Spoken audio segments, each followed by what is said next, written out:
C'est eux. C'est vous. C'est nous. J'entreprends comme je suis. 100% entrepreneur. Sur We Do Biz. Bonjour et bienvenue sur We Do Biz pour la 142e émission de We Move J, l'émission pour les jeunes qui entreprennent. Donc je suis Bénédicte Sanson, cofondatrice et déléguée générale du Move J. Avec moi pour ce mois de juin, pour nous accompagner, Annie-Paul Abissira, entrepreneuse récidiviste, aujourd'hui associée chez Booster Academy. Bonjour Annie-Paul, et aujourd'hui nous accueillons ensemble Geoffroy Lambert, cofondateur de DriveMe. Bonjour Geoffroy. Bonjour.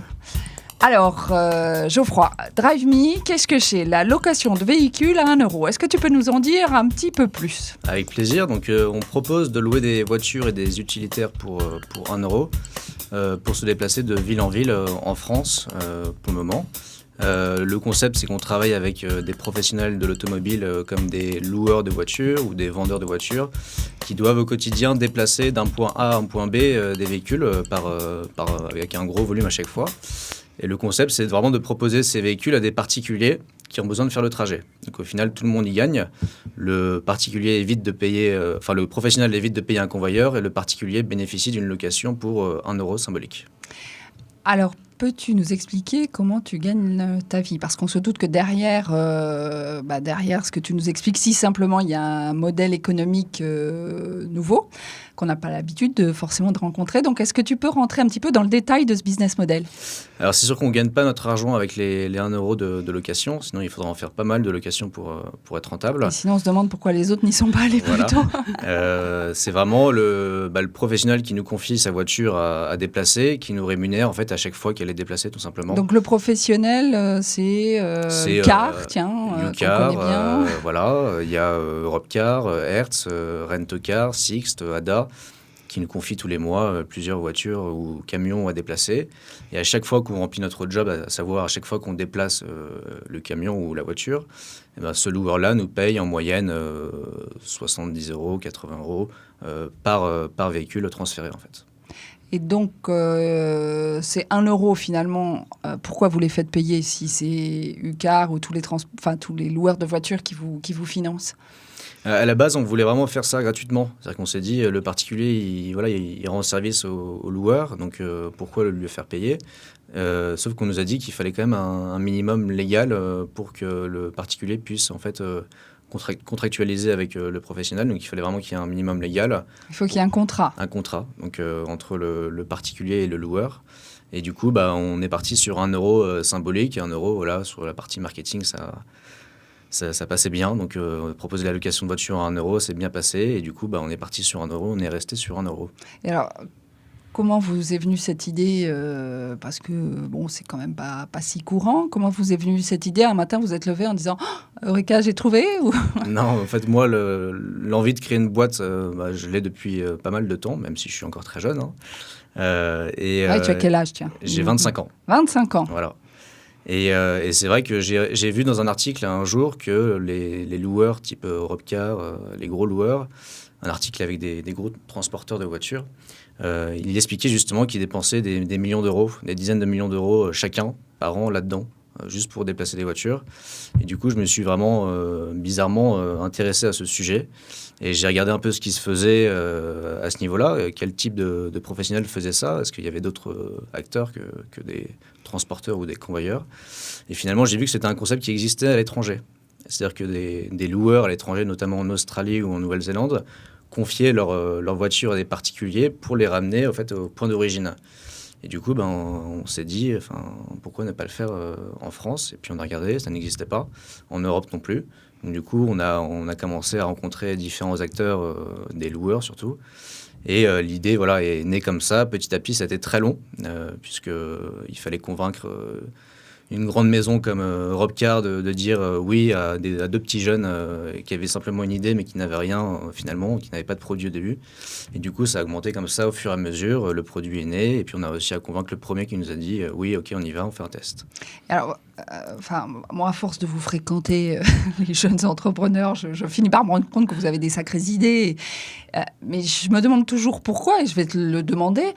pourquoi toi, tu as eu l'idée d'aller voir ce qui se passait de l'autre côté de la mer et pourquoi eux n'ont pas eu l'idée? Qu'est-ce qui les empêche de faire ça aujourd'hui, de proposer la même chose? Alors ils l'ont après, donc on a fait pas mal de recherches sur eux justement, savoir si ça avait déjà existé en France. Et par exemple Hertz, avec qui nous travaillons maintenant, avait testé de le faire en interne. Une opération marketing comme ça, ponctuelle, avait essayé de remonter des centaines de voitures de Nice à Paris. Visiblement, ça n'a pas forcément marché de le faire en interne, puisqu'un loueur, je pense, a du mal à le faire en interne, puisque ce n'est pas son métier. Et du coup, finalement, il a essayé de le faire et ça n'a pas marché.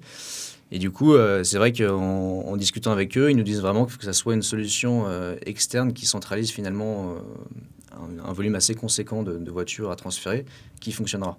Une société qui le fait ponctuellement comme ça, il n'y aura pas un débit suffisant et elle ne sera pas assez connue et ça ne marchera pas. Donc ils ont essayé de le faire, mais ça n'a pas abouti. Ok, alors voilà, justement, si je me pose un petit peu du côté utilisateur et que je me dis, tiens, demain, j'aimerais bien aller faire un tour à Bruxelles, j'habite Paris, je vais sur DriveMe, ça y est, hop, je pars à Bruxelles pour 1 euro. Alors, il faut qu'il ait un peu de chance quand même, parce qu'il faut qu'il trouve la voiture directement dispo. Et nous, on incite fortement la personne à créer une alerte en disant, voilà, je suis très intéressé pour faire un Paris-Bruxelles dans 15 jours, 1 mois. Nous, on récolte l'information et on la transmet aux loueurs, en fait, aux différents loueurs. Si le loueur en face a un besoin de transfert dans le sens, il va pouvoir mettre une offre en ligne directement depuis son compte DriveMe. Et nous, notre boulot, c'est de faire la relation entre justement ce client qui veut aller à Bruxelles et le loueur qui a besoin de déplacer une voiture de Paris à Bruxelles. Donc du coup, il faut être soit totalement ouvert à l'aventure et un peu décider à la dernière minute, voyons quelle destination les voitures ont envie de prendre, Ouais, si je peux l'exprimer comme ça, ou alors au contraire, anticiper vraiment. Et est-ce qu'en anticipant vraiment, on est sûr de trouver chaussures à son pied ou voiture à sa route? On va dire qu'on a deux types de profils en fait, dans nos clients conducteurs particuliers. On a ceux qui ont pris l'habitude d'utiliser DriveMe, donc ils vont savoir en fait que tous les jeudis, DriveMe va publier, je sais pas, peut-être une dizaine de voitures de Lille à Paris. Donc c'est des clients récurrents qui viennent toutes les semaines et qui peuvent compter sur notre solution pour rentrer à Paris le week-end. Et on a vraiment les aventuriers qui vont aller sur le site et qui vont se dire, tiens, je vais regarder tous les départs de Bordeaux, de Paris, et puis je vais me faire un petit week-end avec ma copine à Rennes. Et du coup, il va pouvoir profiter d'une location, d'avoir une belle petite voiture. Il a l'aller, mais il n'a pas forcément le retour, si je comprends bien. Nos clients sont des aventuriers aussi, pas mal. Et du coup, vont faire l'aller avec DriveMe et le retour, vont pouvoir faire ça avec du covoiturage avec Blablacar ou avec rentrer en train ou... Ils vont coupler en fait notre offre avec une autre offre généralement. Et du coup, c'est comme ça qu'il fonctionne. Donc finalement, c'est toute une économie parallèle qui se met en route. Exactement. Effectivement, c'est des belles idées quelque part. Oui, belles idées et puis beaux concepts. Moi, je dirais quelque part, quelles sont les routes les plus privilégiées qui sont aujourd'hui sur le marché? C'est souvent des grands axes. On va souvent avoir beaucoup de provinces vers Paris. En utilitaire, on va souvent avoir des utilitaires à monter de Marseille, Toulouse, Bordeaux vers Paris. On va avoir également pas mal de départs de Paris puisqu'en fait on bosse également avec des franchisés qui sont basés dans l'Est, dans l'Ouest de la France et qui vont récupérer des voitures à Paris avec DriveMe. Donc on va avoir des départs de Paris aussi. Donc on a vraiment, c'est souvent quand même des routes avec des grandes villes, même si parfois on dessert des petits loueurs qui sont dans des villes un peu moins connues. Donc on essaie de quadriller toute la France, mais on a quand même des axes assez récurrents qu'on a toutes les semaines, comme Strasbourg-Paris, Lille-Paris, Rennes-Paris. Et ça, c'est vraiment des voitures qu'on a régulièrement toutes les semaines à déplacer. Et alors, est-ce que vous avez justement une connaissance de votre clientèle? Ce sont plutôt des jeunes, plutôt des familles, enfin, qui vient sur DriveMe et quel volume ça représente en nombre de voitures, en nombre de clients différents? Enfin, est-ce que tu peux nous donner quelques... Oui. Depuis le début, donc là, ça fait 1 an et demi, on a déplacé 4000 voitures. On a commencé le premier mois avec 7 voitures dans le mois. Et là, aujourd'hui, on est plus à 400, 500 voitures par mois déplacées. Une belle croissance. Donc, ça augmente plutôt régulière. Bien. Voilà. et concernant la cible, pour être transparent, au début, on pensait vraiment toucher que des jeunes étudiants qui allaient faire du DriveMe plus du covoiturage. Puisqu'en fait, ils payent la location 1 euro, mais il reste les frais de route à la charge du client. Donc essence Essence et péage. et péage. Donc il a la voiture avec le plein. Quand même, vous exagérez, vous auriez pu les prendre en charge. Et du coup, le client va faire du covoiturage pour finalement diviser par 4 les frais de route. Donc il va payer sa location en euros plus peut-être 5 euros d'essence. Donc il va faire un Lille-Paris pour 6 euros. Donc ce qui reste quand même pas mal par rapport au train ou une autre solution. Donc Du là, coup, vous disiez effectivement plutôt la cible jeune, mais... Plutôt la cible jeune, mais finalement, on a mis un peu de temps à démocratiser l'offre d'Aimi chez les jeunes, puisque c'est Ouais. quand même de la location de voiture. La location de voiture, elle n'est pas forcément très présente chez les jeunes. Alors, qui a acheté en premier, justement ? C'est vraiment des pères de famille, par exemple, qui ont un avion à prendre à Orly, puisqu'avec DriveMe, on peut la laisser à Orly ou Roissy. Il y a des clients qui avaient besoin de déménager, donc qui ont pris un utilitaire avec nous. On avait quand même pas mal de jeunes, mais c'est vrai que l'âge moyen du client, il est de 37 ans aujourd'hui. D'accord. Et alors, est-ce qu'il n'y avait pas une problématique d'assurance cachée derrière ou... Non, puisqu'on a réussi que soit l'âge du à conducteur. nouer un partenariat avec MMA qui impose 21 ans et 1 an de permis. Donc D'accord. finalement, ça reste assez abordable quand on est dans une école en province pour louer en fait une voiture, ça reste abordable. Donc, âge moyen, 37 ans, un grand écart type, c'est comme ça qu'on disait dans les cours de maths. Voilà. C'est ça, donc Ouais. ça peut aller de 21 ans à 90 ans, Ouais, ou on s'arrête avant. le taulier, je ne sais pas quel âge il a, mais on a souvent des clients assez âgés parfois qui utilisent la solution. Souvent, ils ne sont pas forcément très familiarisés avec Internet, donc du coup, ils nous appellent et puis on boucle la voiture au téléphone avec eux. Alors, aujourd'hui, 4 à 500 voitures par mois, c'est quoi vos objectifs et Ce vos serait perspectives dépasser les 1000 voitures par mois assez rapidement, puisqu'il y a vraiment un potentiel en termes de volume qui n'est pas forcément facile à avoir, puisque on travaille à la fois avec des grosses maisons mères type Europcar qui déplacent par milliers des voitures tous les mois. Mais voilà, il faut être super actif avec eux, puisque c'est vraiment des besoins qu'ils ont. Ils vont nous dire, en 48 heures, voire 3 jours, je veux qu'elle arrive à Paris. Sinon, c'est mort, je prends un convoyeur pour le faire. Ouais. Donc, on a une pression à ce niveau-là où il faut vraiment trouver rapidement des conducteurs. Et puis, il y a également tous les petits franchisés qui ont un fort potentiel, mais qu'il faut démarcher l'un après l'autre, parce qu'ils sont vraiment indépendants. Donc, c'est eux qui vont être décisionnaires sur le fait de travailler ou pas avec nous. Et du coup, il y a vraiment un gros travail de prospection qu'on fait tous les jours. Et du coup, et également augmenter le volume qu'on a avec nos clients actuels, avec un Hertz France, avec un Europcar France, puisque aujourd'hui, sur ce qui bouge entre leurs agences, on a peut-être 5-10% du potentiel qu'on pourrait avoir. Alors, Annie-Paul, la prospection, le développement commercial, c'est ton Bravo. sujet, les franchises.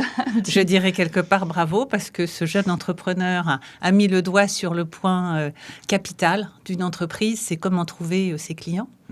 Et quelque part, tous les jours, vous allez sur le terrain pour trouver des partenariats, je suppose. Exactement. Comment vous travaillez aujourd'hui au niveau des partenariats ? Parce que il y a toute une organisation, je suppose. Oui, nous, comment on fait ? C'est qu'on prend notre téléphone déjà dans un premier temps. Donc, ma petite équipe commerciale et moi, puisque je suis accompagné de 2 stagiaires sur la partie commerciale. Et du coup, on téléphone, on prospecte. Soit on se déplace physiquement sur place pour vendre la solution DriveMe. Puisqu'il faut savoir que derrière DriveMe, il y a un véritable back-office. C'est vraiment un logiciel qui a été développé pour eux. Ils vont avoir leurs stats, ils vont pouvoir ajouter des offres, ils vont pouvoir accéder à nos demandes. Donc, il y a vraiment un vrai outil, une vraie valeur ajoutée à proposer en fait, à nos clients. Et du coup, il y a tout un travail de commercial à ce niveau-là. Et donc, on fait vraiment des démonstrations. On leur dit que créer un compte, c'est gratuit. Ça ne les engage pas en fait, avec nous. C'est uniquement lorsqu'on a déplacé une de leurs voitures que finalement, on facture le client. Donc, il y a toute une partie commerciale. On essaye toutes les semaines d'intégrer régulièrement des nouveaux clients. Quelles sont les difficultés que vous rencontrez ? On aimerait bien aller plus vite, mais puisque j'aimerais bien, par exemple, qu'un gros loueur avec qui on travaille nous confie 100% de ses besoins de convoyage, même si je me dis qu'aujourd'hui, ça va être super dur d'y répondre, puisque on parle vraiment de milliers de véhicules par mois. Et parfois, ils vont nous dire j'ai 50 voitures de Strasbourg à Paris, que je dois déplacer de Strasbourg à Paris, je vous donne 4 jours pour le faire. Donc, trouvez-moi 50 clients qui ont besoin de faire le trajet. Et alors, du coup, opérationnellement, ça se passe comment c'est ça en fait qui est difficile, c'est que dans notre business, en fait, on ne peut pas prévoir le volume qu'on va avoir. Ça va être des besoins un peu ponctuels. Bon, là, j'ai beaucoup trop de voitures à Strasbourg, il faut que j'en envoie à Paris. Et ça, ils vont nous le dire une semaine avant, 2 semaines avant. Et du coup, le plus compliqué, c'est d'anticiper justement ces flux de voitures pour pouvoir communiquer en amont. Et du coup, c'est ça qui est compliqué, c'est que si on me dit, moi, dans 6 mois, on va te confier 1000 voitures à Strasbourg qu'il va falloir que tu amènes à Paris et à Lyon, je suis très content parce que je sais que je vais pouvoir communiquer à Strasbourg en disant... voilà, nous on vous propose cette option pour aller à Paris ou à Lyon. Donc là c'est plus facile. Mais dans la mesure où on ne sait pas trop justement ce qu'on va avoir, c'est plus compliqué en fait d'anticiper. Du coup, qu'est-ce qu'on fait ? On essaye d'avoir en fait des partenariats assez solides qui nous rapportent un flux continu de visites d'internautes pour justement pouvoir répondre au maximum aux offres à transférer. Donc anticiper à l'aveugle, je pense que l'exercice doit être assez périlleux, anticiper sans aucune donnée. Mais peut-être que justement là, vous avez un gros travail de fond, de créer une communauté, une affinité avec votre marque. C'est ce qu'on essaie de faire là.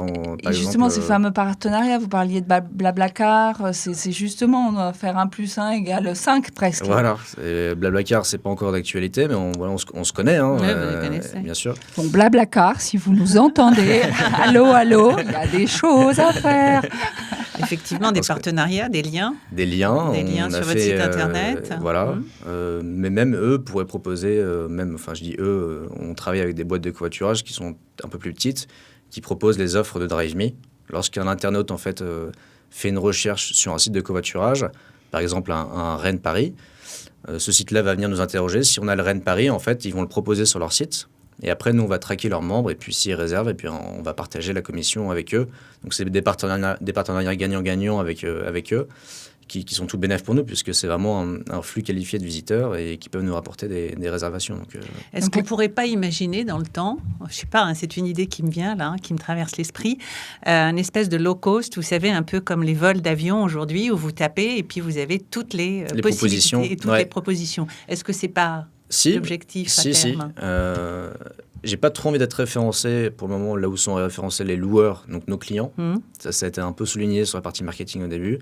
Mais Liligo, par exemple, qui est un comparateur multi-transport, nous a proposé de nous référencer. Donc là, on était en discussion avec eux. On est référencé également sur Quel Billet. Je ne sais pas si vous connaissez, qui nous propose, qui propose en fait, vous faites une recherche d'une villa à une ville B, ils vont vous proposer le covoiturage, le train, le coût que représente de prendre sa voiture soi-même, et du coup, Drive.me est également référencé. Effectivement, l'étape suivante, je me disais, c'était la place de marché, mais ça, en fait, c'est déjà l'étape passée. Oui, on est également en partenaire avec Mappy. Donc ça, c'est le plus gros qu'on a. C'est un beau partenariat. Ouais, on est sur la feuille de route. Pour chaque calcul d'itinéraire, qu'on ait ou pas le trajet, on est référencé. Donc, c'est tous les jours, c'est entre 500 et 1000 personnes qui viennent sur notre site. Voilà, donc c'est un coût, mais le but, c'est gagnant-gagnant, mais il y a quand même un coût minimum à intégrer. Mais le but, c'est justement d'exploser avec eux, puisque c'est quand même assez qualifié, justement. Et alors, ces partenariats, j'imagine, contribuent largement à vous faire connaître, mais comment vous faites par ailleurs pour développer votre communauté parce que je pense que l'effet volume, il sera pour beaucoup. Bien sûr. Et cet effet volume, faut un peu le booster pour qu'il soit là. On communique sur Internet, on fait pas mal d'AdWords. Donc un gros budget qu'on essaie quand même de maîtriser. Parce que c'est pas évident, en fait, quand c'est un nouveau concept comme ça, de savoir ce que va taper un internaute sur Google pour nous retrouver, nous. Et du coup, on a beaucoup privilégié le référencement naturel. Donc, vous tapez Rennes, Paris, bon plan, on va être tout en premier, même sur tous les axes. Donc, on s'est vraiment bien référencé sur les trajets. De référencement naturel, beaucoup. Voilà, beaucoup. L'AdWords, pas mal aussi. Et après, donc, c'est les partenariats qu'on a créés, c'est la communication presse. On a eu une bonne retombée de presse. Vous avez dédié quelqu'un Non, je l'ai fait au début, tout seul. Je continue un peu à le faire, mais j'ai plus trop le temps de le faire. Et du coup, on essaie de l'externaliser un petit peu, mais quand même de le garder en interne, puisque c'est vrai que c'est quelque chose qui est quand même mieux fait. Enfin, pas mieux fait, parce que c'est pas forcément dans mes compétences ou dans nos compétences. Mais c'est vrai que quand on vend nous-mêmes notre solution à des journalistes, on est peut-être meilleur, puisqu'on sait peut-être mieux en parler qu'eux, parce qu'on est peut-être plus convaincant. Et en tout cas, c'est vrai qu'au début, on a beaucoup de choses à faire soi-même, ça c'est une réalité. Evelyne, pardon, Annie-Paul. Pas de souci, Evelyne, Annie-Paul, comme tu veux. Deux femmes en tout cas de caractère, une sacrée trempe. Booster Academy, une actu en ce moment effectivement, des entrepreneurs, toujours des entrepreneurs. On accompagne les entrepreneurs et aujourd'hui, nous avons lancé notre réseau de franchise depuis 2 mois. Et là, nous avons 2 nouveaux franchisés qui ont adhéré à notre franchise. L'un dans l'Est parisien, Jean-Marie Guillaumet, à Charenton-le-Pont, et puis Daniel Lopez à Aix-en-Provence. Voilà. Tu nous rappelles en quelques mots Booster Academy Alors, Booster Academy, premier centre d'entraînement intensif à la vente. Effectivement, nous sommes des spécialistes de l'efficacité commerciale. C'est comment accompagner les entreprises en montée en performance tout en apportant des outils qui leur permettent de suivre aussi leurs collaborateurs dans cette montée en performance. Donc, montée en performance, Drive-Me, Geoffroy Lambert, tu sais bien de quoi on parle. On va revenir un petit peu, si tu veux bien, aux origines de Drive-Me. Si mes petites notes sont exactes, vous êtes 2 associés et ton associé, c'est mon frère. C'est ton frère. Donc, Alexandre. Une histoire de famille. Exactement. Raconte-nous un peu comment on décide de créer une boîte, déjà, après 2 belles écoles, les DEC pour l'un, les PITEC pour l'autre, et comment on décide de le faire avec son frère plutôt que continuer à se crêper le chignon comme on faisait quand on était petit, j'imagine. Déjà, on s'engueulait peut-être un peu plus jeune, mais c'est plus trop le cas. C'est plus trop le cas. Nous, on est vraiment une grande fratrie. On est 6 garçons, en fait. Voilà, presque une équipe de rugby. Presque, voilà. Donc, du coup, on a des parents entrepreneurs aussi. Donc, ça aide, j'ai sans une mère doute. qui a sa boîte depuis 25 ans. Ouais. Qui marche toujours très bien. Mon père également qui a sa boîte depuis pas mal d'années aussi. Chacun la sienne. Oui, ils ont commencé à la monter ensemble. Après, mon père en a monté une autre. Enfin bon, c'est une autre histoire. Ouais. On va pas entrer dans les détails. Bon, en tout cas, entreprendre, ils savent ce que ça veut dire. Et... Donc, j'ai pas eu de barrière dans les roues, comme pas mal d'étudiants peuvent en avoir lorsque l'envie de créer sa boîte surgit. J'ai plutôt eu des parents qui m'ont vraiment poussé à le faire. Fier également, oui, bien sûr. Et puis j'ai 3 grands frères, dont Alexandre qui est mon associé, mais mes 2 autres grands frères sont également entrepreneurs. D'accord. Et le petit dernier Donc il y en a encore en dessous et ils sont encore dans leurs études. En fait. Encore dans leurs études. Ouais. Et du coup, donc moi j'ai fait une école de commerce qui a été rachetée par les DEC. Donc je dis que j'ai fait les DEC, mais c'est pas. Presque, allez. Ouais. C'est un grand mot. Quand on rachète une boîte, on prend tout. C'est ce que je dis. Donc, les DEC, le grand frère. Le grand frère a fait l'Epitech. Le grand frère, Alexandre, avait monté une autre boîte avant. Beaucoup d'écart d'âge ? Lui, il a 28. Oula, 3 ans donc. 3 ans, ouais. Donc, non, on est assez proche au niveau de l'âge.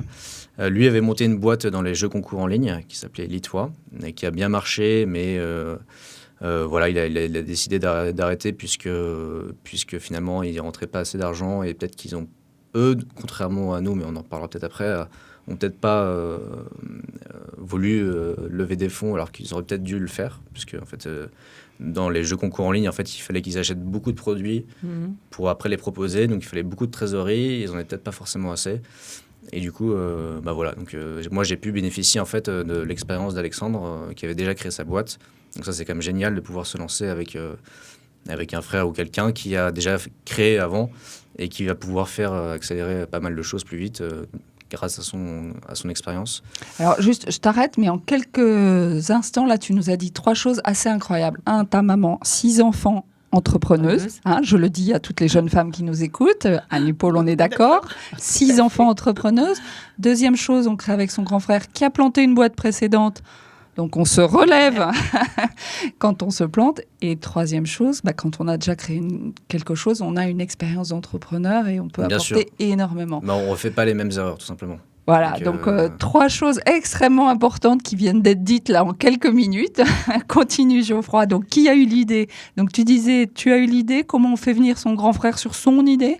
Alors, tout simplement parce que moi, j'ai des compétences qu'Alexandre n'a pas du tout. Enfin, qu'Alexandre n'a pas forcément, et Alexandre a des compétences que je n'ai pas du tout.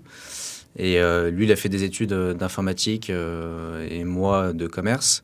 Et puis voilà, il a un profil assez atypique. Il est vraiment très très bon dans ce qu'il fait. Et du coup, on a décidé de s'associer ensemble assez naturellement. Je savais que son aventure, parce qu'il a monté ça avec un de ses potes, son ancienne boîte, prenait fin. Et du coup, je l'ai rapidement mis au courant de ce que je voulais faire. Et du coup, lui a rapidement pris part à l'aventure et on s'est rapidement associés. Et ça s'est fait assez naturellement finalement. Et peut-être que j'aurais pu également m'associer avec un autre de mes frères, même si ils avaient déjà leur business. Et puis j'en ai un autre qui est dans ses études. Mais voilà, ça s'est fait assez naturellement. On a 2 profils qui se complètent bien. On est très complémentaires, je pense. Et voilà, lui a bâti un produit et moi, je suis censé le vendre. Donc, et alors, effectivement, moi, je rebondirais. Ça correspond et ça corrobore tout à fait avec les qualités de l'entrepreneur. L'entrepreneur est le premier commercial. Là, vous avez la chance, tous les deux. L'un, c'est le créatif et l'autre, le commercial. Donc, à vous deux, vous allez gagner le monde. C'est le but. Mais alors, est-ce que vous êtes toujours d'accord ? Est-ce que d'être frère, même pas frère et sœur, est-ce que d'être frère et frère, ça ne complique pas un petit peu les relations ou est-ce que ça les simplifie Non, je dirais que ça les simplifie. Enfin, dans notre cas, après, c'est vrai que tout dépend du tempérament de chaque frère. Je sais qu'Alexandre a un tempérament assez à l'écoute. Il est jamais contre une décision. Il va vouloir discuter. Et c'est vrai que forcément, il y a des moments où moi, j'irai peut-être plus là et lui, peut-être plus là. Et du coup, on discute et on est également un réseau de frères, de connaissances qui vont pouvoir nous épauler lorsque on ne sait pas trop où aller ou on a besoin de conseils. Et du coup, on ne s'est jamais frité pour une décision stratégique importante où pour le moment tout roule, on ne s'est pas engueulé. Chacun est vraiment dans son boulot en fait. Mais on dit quand même que pour une entreprise, il faut toujours un leader. Alors entre vous, qui est le leader je vais dire sur la partie commerciale, sur les prises de décision, sur la relation avec les clients, j'ai peut-être plus être leader. Alexandre sur la partie tout simplement logicielle, informatique, quand il sent... Parce c'est pas simplement un développeur, Alexandre, c'est quelqu'un qui analyse tout ce qu'il fait, qui est à la fois développeur, mais c'est également quelqu'un qui est très fort dans tout ce qui est graphisme. Donc il va savoir, en fait, il va penser à un produit. En fait, il va penser et après développer. C'est pas quelqu'un à qui on va dire, tiens, tu me fais ça, et voilà, et tu vas le développer. C'est lui qui pense toute l'architecture en fait du site et qui pense à sa sauce, à sa manière, et qui va après le mettre sur un papier et qui va le développer. Donc c'est vraiment, moi j'ai entièrement confiance dans ce qu'il fait, même si je mets mon grain de sel. Il met également son grain de sel dans ce que je fais sur la partie commerciale, puisqu'il a vraiment également une bonne expérience là-dedans aussi. Il a des super idées aussi à ce niveau-là. Donc du coup, on se complète, mais voilà, moi j'empiète pas non plus dans ce qu'il fait. Si je suis pas d'accord, je lui dirai. S'il est pas d'accord avec ce que je veux faire, il me le dira. Donc pour l'instant, c'est vrai qu'on nous dit souvent il faut un leader dans une boîte. Il faut, je pense, un leader dans la lignée de la boîte. Mais il faut, je pense, que chaque responsable de chaque compétence garde son cap à lui et que voilà, on discute mutuellement à ce niveau-là. Alors, une dernière question, puisque la fin de l'émission approche. Vous avez postulé au prix Mouv'J Innovons Ensemble. Vous avez été finaliste. Donc sur 215 dossiers, il y a 10 finalistes, donc c'est très bien. Qu'est-ce que vous êtes venu chercher à ce prix, à part les 10 000 € de dotation? Non, mais c'est vrai que quand on crée une boîte, on recherche forcément un peu de reconnaissance. Une reconnaissance peut passer justement par le Mouv'J. Et puis c'est également, le Mouv'J, je trouve que c'est vraiment un groupe d'entrepreneurs assez costaud par rapport à ce qui se fait en fait actuellement. Et c'est... toi, Bénédicte, je sais que tu es vraiment investi et du coup, c'est quelque chose qui est assez conséquent, enfin qui est vraiment crédible, où il y a vraiment beaucoup d'échanges entre les entrepreneurs et c'est ce que moi j'attends personnellement. J'avais discuté à la soirée avec pas mal de mentors qui me disaient directement, ici on se tutoie directement, on ne tourne pas autour du pot, si tu as besoin de quelque chose, tu me le dis cash. Et ça, j'aime bien cet esprit parce que finalement, nous, on a besoin d'aller vite. Et du coup, si on a besoin d'une info, faut pas hésiter à la demander entre personnes qui luttent pour entreprendre. Eh bien, écoute, merci de l'engagement. C'est effectivement ce qui nous caractérise et on en reparlera dans 15 jours avec Annie-Paul, puisqu'on fera une petite annonce justement à ce sujet. Merci à tous les deux. Merci Annie-Paul Abissera, Booster Academy. Merci et merci à vous deux d'avancer sur ce chemin de l'entrepreneuriat. Ouais, merci beaucoup. Merci Geoffroy Lambert. Donc, Geoffroy Lambert, DriveMe, DRIIVEME.com, donc louez votre voiture à 1 € sur driveme.com. Merci Geoffroy, à très bientôt. C'était WeMoveJ, l'émission pour les jeunes entrepreneurs sur WeDoBee, la radio des TPE-PME. À dans 15 jours.